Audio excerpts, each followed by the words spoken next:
नमस्कार दोस्तों, RO test series 2022 की इस वीडियो में एक बार फिर से आप सभी का हार्दिक स्वागत है। उत्तर प्रदेश समीक्षा अधिकारी प्रारंभिक परीक्षा का टेस्ट सीरीज चल रहा है, जिसमें हमने अब तक 29 टेस्ट को कंप्लीट कर लिए हैं। आज हम देखेंगे टेस्ट नंबर 30 को। तो आइए शुरुआत करते हैं आज के इस टेस्ट का। पहला प्रश्न इतिहास से है कि हड़प्पा सभ्यता के किस स्थल को हड़प्पा के व्यापार का चौराहा भी कहते हैं। तो दोस्तों, किस स्थल को हड़प्पा के व्यापार का चौराहा भी कहते हैं? तो सही जवाब हो जाएगा ऑप्शन नंबर डी, यानी कि सूतकांगे डोर को। सूतकांगे डोर जो कि वर्तमान समय में दक्षिणी बलूचिस्तान में स्थित है और इसे इसकी भौगोलिक स्थिति के कारण हड़प्पा के व्यापार का चौराहा भी कहते हैं। तो दोस्तों, इस प्रश्न का सही जवाब क्या होगा? सूतकांगे डोर। अगला प्रश्न है, शिल्प वेद किस वेद का उपवेद है? तो ऑप्शन है ऋग्वेद, यजुर्वेद, अथर्ववेद या सामवेद। तो शिल्प वेद यह अथर्ववेद का उपवेद है। सही जवाब हो जाएगा ऑप्शन नंबर सी, अथर्ववेद। और अगर पूछा जाए यजुर्वेद का उपवेद कौन सा है, तो दोस्तों यह भी याद रखिएगा, धनुर्वेद यह यजुर्वेद का उपवेद है। और सामवेद का जो उपवेद है वो है गंधर्व वेद। गंधर्व वेद यह सामवेद का उपवेद है। और ऋग्वेद का जो उपवेद है वो है आयुर्वेद। ये चारों याद रखिएगा, परीक्षा में पूछा जाता है। अगला प्रश्न है, बौद्ध धर्म में प्रथम विभाजन के समय पश्चिमी भिक्षुओं का नेतृत्व किसने किया?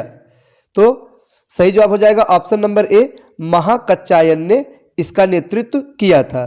तो द्वितीय बौद्ध संगीति में पश्चिमी भिक्षु और पूर्वी भिक्षुओं के मध्य विवाद हो गया था। तो उसके बाद दोस्तों जो पश्चिमी भिक्षु थे उनका नेतृत्व महाकच्चायन द्वारा किया गया था।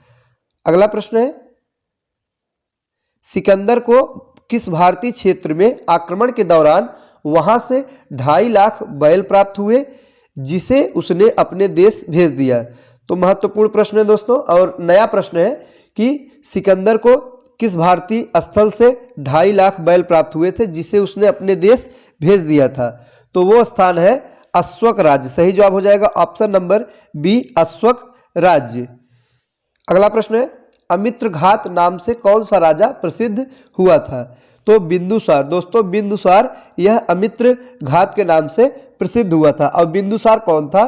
तो चंद्रगुप्त मौर्य का पुत्र था। और चंद्रगुप्त मौर्य दोस्तों, चंद्रगुप्त मौर्य की जब मृत्यु हो जाती है उसके बाद बिंदुसार गद्दी पर बैठता है और वह अमित्र घात नाम से प्रसिद्ध हुआ था। और इसका अर्थ क्या है? तो अमित्र घात का मतलब है शत्रुओं का नाश करने वाला। अगला प्रश्न है, विरूपाक्ष नाम किस देवता से समीकृत किया जाता है? तो शिव से। दोस्तों जो विरूपाक्ष नाम है यह शिव भगवान शंकर से इसे समीकृत किया जाता है। और दक्षिण में शिव का जो एक नाम है विरूपाक्ष, यह बहुत प्रचलित था। अगला प्रश्न है, निम्नलिखित में से कौन सा गुप्तकालीन मंदिर उत्तर प्रदेश में स्थित है? तो 4 मंदिर दिया गया है, इसमें से कौन सा एक उत्तर प्रदेश में स्थित है? तो सही जवाब हो जाएगा ऑप्शन नंबर डी, यानी कि देवगढ़ का दशावतार मंदिर। दोस्तों गुप्त काल का सर्वोत्कृष्ट मंदिर है देवगढ़ का दशावतार मंदिर, और यह उत्तर प्रदेश के ललितपुर जिले में स्थित है। अगर पूछा जाएगा कि उत्तर प्रदेश में किस जिले में स्थित है, तो ललितपुर जिले में देवगढ़ का दशावतार मंदिर स्थित है। अगला प्रश्न है, दिल्ली सल्तनत से संबंधित 5 वंशों में किसने सबसे कम समय तक शासन किया?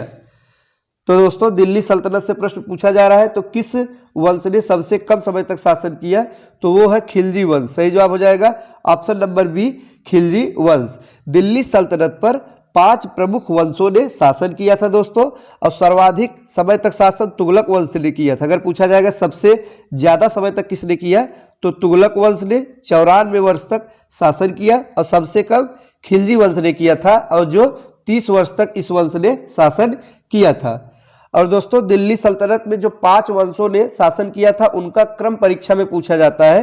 तो हम आपको एक ट्रिक बता रहे हैं जिससे आप याद रख सकते हैं। तो ट्रिक है कि गुल खिले तुम शायद लोगे, गुल खिले तुम शायद लोगे। दोस्तों यह ट्रिक याद रखिएगा, इससे दिल्ली सल्तनत पर शासन करने वाले जो 5 वंश है उनका क्रम से नाम याद रख सकते हैं। तो गुल से गुलाम वंश, खिले से खिलजी वंश, तुम से तुगलक वंश, शायद से सैयद वंश और लोगे से लोदी वंश।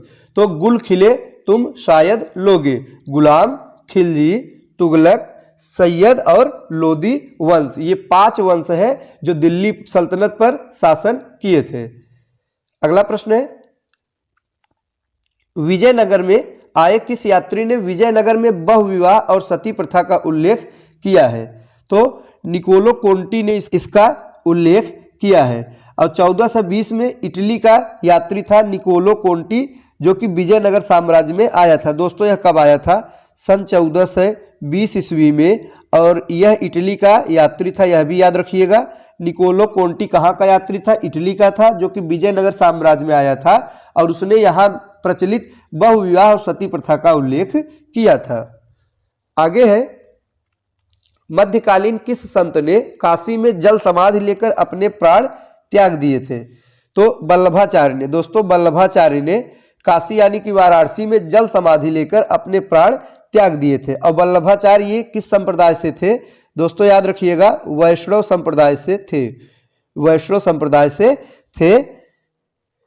तो ये थे आज के महत्वपूर्ण प्रश्न। वीडियो अच्छा लगा हो तो लाइक करें और चैनल को सब्सक्राइब करें। मिलते हैं अगले वीडियो में कुछ नए प्रश्नों के साथ। तब तक के लिए नमस्कार।